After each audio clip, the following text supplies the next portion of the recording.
T20 ప్రపంచ cup 2026 ఉత్కంఠభరిత దశకు చేరుకుంది. వెస్టిండీస్ తో జరిగిన కీలక పోరులో టీమిండియా అద్భుత విజయాన్ని నమోదు చేసి సెమీఫైనల్లోకి అడుగుపెట్టింది. నిన్న ఆదివారం జరిగిన మ్యాచ్ లో భారత్ 5 వికెట్ల తేడాతో విజయం సాధించి సెమీస్ బెర్తును ఖరారు చేసుకుంది. దీంతో 5వ తేదీన ముంబైలోని చారిత్రాత్మక వాంఖేడే స్టేడియంలో భారత్ తన సెమీఫైనల్ పోరును ఇంగ్లాండ్తో తలపడనుంది. టీమిండియా టీ20 వరల్డ్ కప్ చరిత్రలో 6సారి సెమీఫైనల్ కు చేరుకొని రికార్డు సృష్టించింది. గత 3 ఎడిషన్లో 2022, 24, 26 వరుసగా భారత్ సెమీ చేరడం విశేషం. గత మ్యాచ్ లో వెస్టిండీస్ పై సాధించిన విజయం జట్టులో కొత్త ఉత్సాహాన్ని నింపింది. ఇప్పుడు అందరి దృష్టి ముంబైలో జరగబోయే హై వోల్టేజ్ సెమీఫైనల్ మ్యాచ్ పై ఉంది. భారత్ ఇంగ్లాండ్ జట్లు టీ20 ప్రపంచ కప్ సెమీఫైనల్ లో తలపడడం ఇది వరుసగా 3వసారి. 2022, 24 ఎడిషన్ లో కూడా ఈ రెండు జట్లే సెమీఫైనల్ లో తలపడ్డాయి. ఇప్పుడు 2026 లో కూడా ముఖాముఖి పోరుకు సిద్ధమయ్యాయి. ఒకే ప్రత్యర్థితో వరుసగా 3 సెమీఫైనల్స్ ఆడడం ప్రపంచ కప్ చరిత్రలో ఇది అరుదైన అంశంగా మారింది. అలాగే ఈ రెండు జట్ల మధ్య రికార్డులు కూడా సమంగా ఉన్నాయి. అయితే 5వ తేదీన వాంఖేడే వేదికగా జరగబోయే ఈ సెమీఫైనల్ మ్యాచ్ లో ఇంగ్లాండ్ భారత జట్టులలో ఎవరైతే గెలిస్తే వారిదే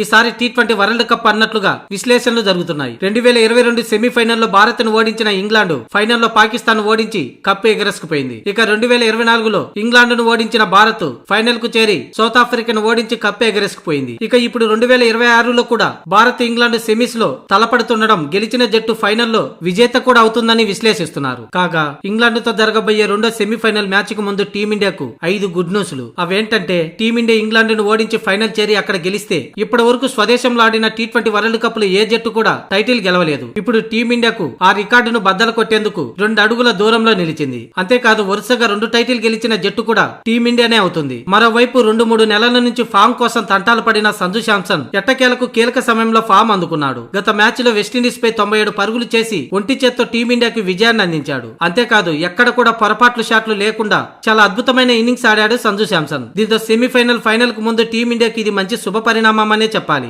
మరోవైపు బ్యాటింగ్ ఆర్డర్ లో తిలక్ వర్మ 3వ స్థానంలో కాకుండా 5వ స్థానంలో బ్యాటింగ్ వస్తున్నాడు. ఈ పరిణామం కూడా టీమిండియాకు బాగా కలిసి వచ్చింది. ఎందుకంటే జింబాబ్వేతో మ్యాచ్ లో పవర్ హిట్టింగ్ తో 44 పరుగులు చేయగా నిన్న చావో రేవో లాంటి వెస్టిండీస్ పై మ్యాచ్ లో స్కోర్ బోర్డు నత్త నడకన నడుస్తున్న టైంలో క్రీజులకు వచ్చి ఒక్కసారిగా స్కోర్ బోర్డును పరుగులు పెట్టించాడు. మొన్నటి వరకు జిడ్డు బ్యాటింగ్ ఆడుతున్నాడన్న విమర్శల నుంచి గేరు మార్చి దూకుడుగా ఆడుతున్నాడు. మధ్య ఓవర్లలో టీమిండియాకు ఇది సూపర్ గా సెట్ అయింది. అలాగే వాంఖేడే స్టేడియంలో టీమిండియా ఇంగ్లాండ్ పై 2025లో భారీ విజయాన్ని నమోదు చేసింది. టీమిండియా మొదట బ్యాటింగ్ చేసి 247 పరుగులు చేసి ఆ తర్వాత బౌలింగ్ లో 10.3 ఓవర్లలోనే ఇంగ్లాండ్ ను 97 పరుగులకి ఆల్అౌట్ చేసింది. దాంతో ఇండియా 150 పరుగుల భారీ తేడాతో విజయం సాధించింది. అంటే చేజింగ్ కు అనుకూలించే ఈ పిచ్చిపై ముందుగా బ్యాటింగ్ చేసినా కూడా గెలిచే అవకాశం ఉందని టీమిండియా నిరూపించింది. ఒకవేళ టాస్ ఓడిపోయినా గెలిచేందుకు టీమిండియాకి ఇది మంచి శుభ పరిణామమనే చెప్పాలి. ఇక మరో గుడ్ న్యూస్ ఏంటంటే ఈ మ్యాచ్ కి వర్షం ముప్పు లేదు. ఒకవేళ వర్షం పడినా కూడా రిజర్వ్డే ఉంది. ఒకవేళ 5వ తేదీ వర్షం పడినా 6వ తేదీ మ్యాచ్ నిర్వహిస్తారు. దీంతో టీమిండియాకి ఇది గుడ్ న్యూస్ అనే చెప్పాలి. ఎందుకంటే